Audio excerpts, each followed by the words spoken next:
तो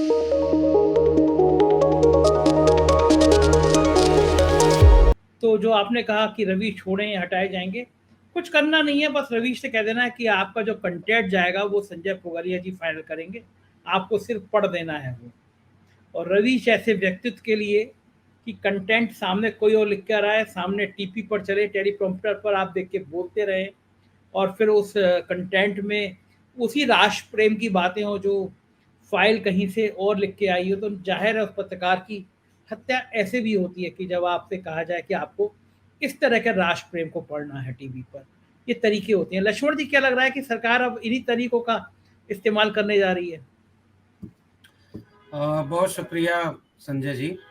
और ये ठीक बात है कि हम एक ऐसे प्लेटफॉर्म पर ही वो बात कर रहे हैं जो अभी आनंद जी की बात को अगर मैं ले लूं कि ये भी निशाने पर है, क्योंकि झूठ भी इसी रास्ते फैलाना है, तो अभी जल्दी से बंद नहीं कर रहे हैं। अब लेकिन आनंद सर बड़ा मतलब वो लोग भी बड़ा कैलकुलेट कर रहे होंगे कि हमारा झूठ तेजी से फैल रहा है, या ये सच वाला काम भी संजय शर्मा जैसे लोग या आप जैसे लोग या बहुत सारे लोग कर ले रहे हैं। और इस देश के वंचित शोषित लोगों के लिए तो social media main stream media है, मैं तो ये मानता हूँ। बाकी बिकने का सवाल संजय जी आते हैं इस बात पर भी कि मैं ये बात क्यों बोल रहा हूँ कि सोशल मीडिया ही मेन स्ट्रीम मीडिया है।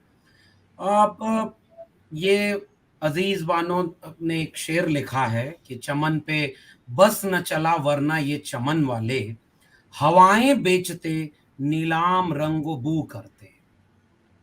इनका बस नहीं चला इस पे, तो बेच रहे हैं। वो पहले पहले 2014 के पहले उन्होंने ख्वाबों को बेचा था कि हम आएंगे तो 2 करोड़ रोजगार देंगे, ये देंगे, जो हम लोग बहुत रिपीट करते हैं। जब उनको मौका मिल गया तो वो बारी बारी एक एक चीज बेच रहे हैं। अब आज चूंकि बात हम लोगों की बेचने और खरीदने पर ही हो रही है, तो अब मेरा रेफरेंस, मैं मीडिया का व्यक्ति नहीं हूँ, आप हैं, हमारे वरिष्ठ लोग हैं, वो मीडिया वाले हिस्से से कोण से ये बात कहेंगे। मैं इस बेचने खरीदने की प्रक्रिया पर और इससे क्या प्रभाव पड़ेगा भारतीय जनतंत्र पर, मैं इसी संदर्भ में अपना विश्लेषण रखना चाहूंगा। मसलन पहली बात तो ये बिल्कुल स्पष्ट है संजय जी कि देखिए, सब कुछ एक बाजार में रख दिया गया है। बड़े अर्जित लोकतंत्र भारत का असल में है, बहुत कमाया गया था। वो जिसको बचाए रखने में अजदाद बिक गए, हमने उसी हवेली को नीलाम कर दिया। बिल्कुल सही तो बात। जो बहुत कमाई हुई चीज थी, वह लोकतंत्र अब एक बाजार में रखा हुआ है। अब देखिए, उस लोकतंत्र को जो जो मजबूत कर सकता था, वो सब या तो डरा करके अपने में मिलाए गए, और या तो नहीं झुके, नहीं दबे तो खरीद लिए गए। ये पैटर्न इस वक्त पूरे देश में चल रहा है। अब मैं जो संदर्भ ले रहा हूं वो विश्वविद्यालयों का ले रहा हूं कि लोकतंत्र को मजबूत करने, समाज की, जनता की, राजनीति के जो नब्ज पकड़ने का काम था, जैसे मीडिया का है, वैसे ही कुछ अलग प्रवृत्ति में विश्वविद्यालयों का भी तो था। इसीलिए उन्हें स्वायत्त रखा गया था।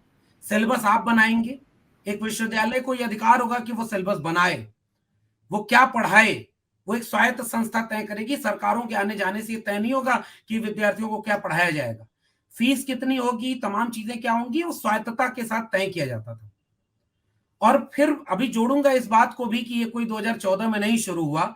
थोड़ा सा हमें इस बात को भी गौर करना चाहिए कि मीडिया के खरीदने बेचने का खेल भी जैसे 2014 में नहीं शुरू हुआ, पहले भी बहुत सारे गुनाह होते रहे हैं।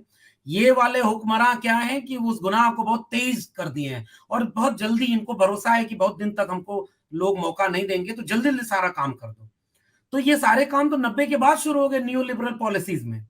जैसे मीडिया में प्राइवेट पूंजी, निजी पूंजी का निवेश मीडिया में 90 के बाद शुरू हो गया था, वैसे ही विश्वविद्यालयों में निवेश आया। लेकिन इन्होंने एक शिक्षा नीति ऐसी बना दी कि विश्वविद्यालय बिक गए। तो अब जो जो बोल सकता था वो अब खामोश होगा। तो इसलिए ये जो मीडिया में एक आवाज दिखती है एनडीटीवी की या और उसमें एक पत्रकार की, उसे भी खामोश कर देना, तो बाकी सब तो उनके पास ही है। तो ये बेचना और खरीदना एक पॉलिसी के तहत हो रहा है।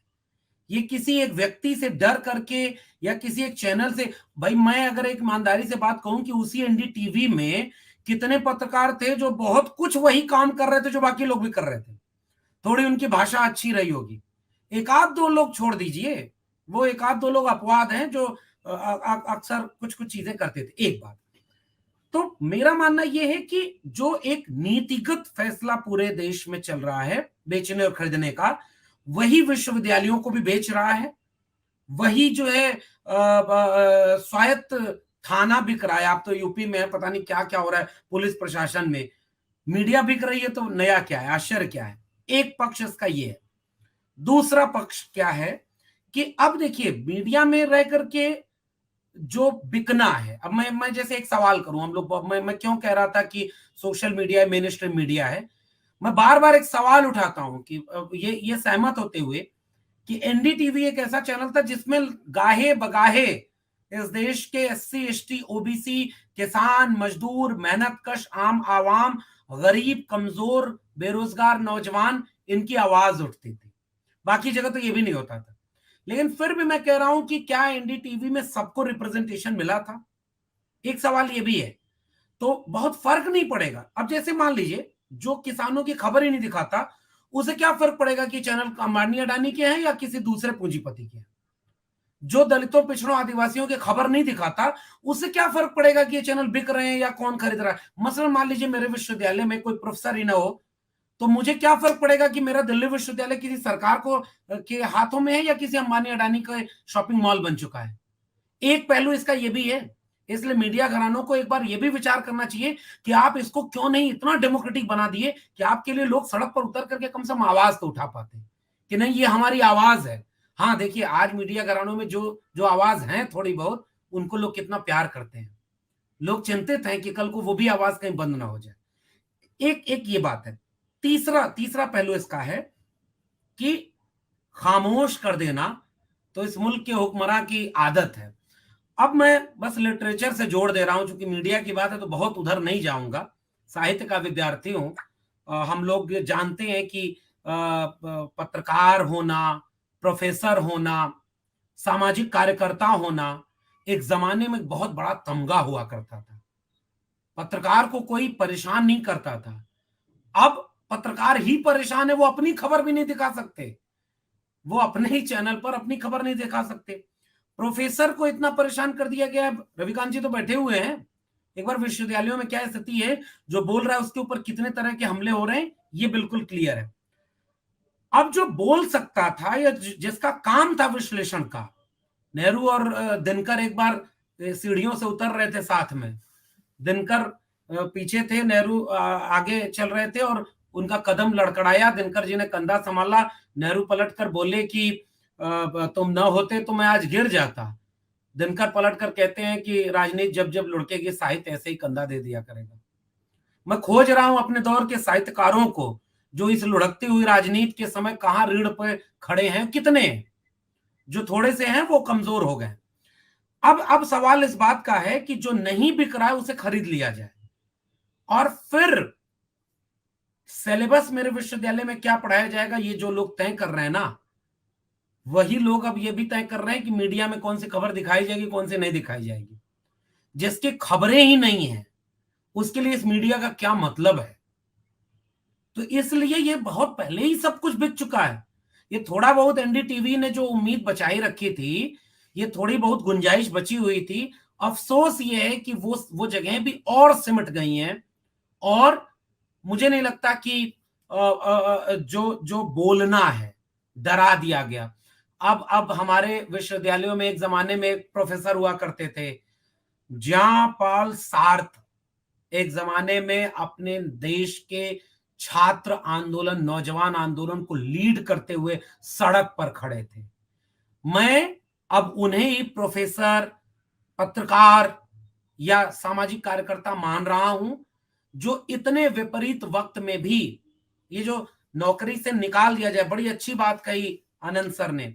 बहुत बड़े बड़े लोग चुप हो गए हैं, हमारे बोलने का कोई फर्क नहीं पड़ेगा। कल को यही नौकरी से निकाल दें कि भाई एनडीटीवी बिक गया, हम भी जा रहे हैं। मैं अपने विश्वविद्यालय में देख रहा हूं बहुत सारे लोग जो नौकरी पाए कम्युनिस्टों से, कांग्रेस की सरकार में कांग्रेसी रहे, और आज इतना अच्छा अखंड भारत बना रहे हैं, हिंदूवादी हो चुके हैं कि मैं क्या बोलूं।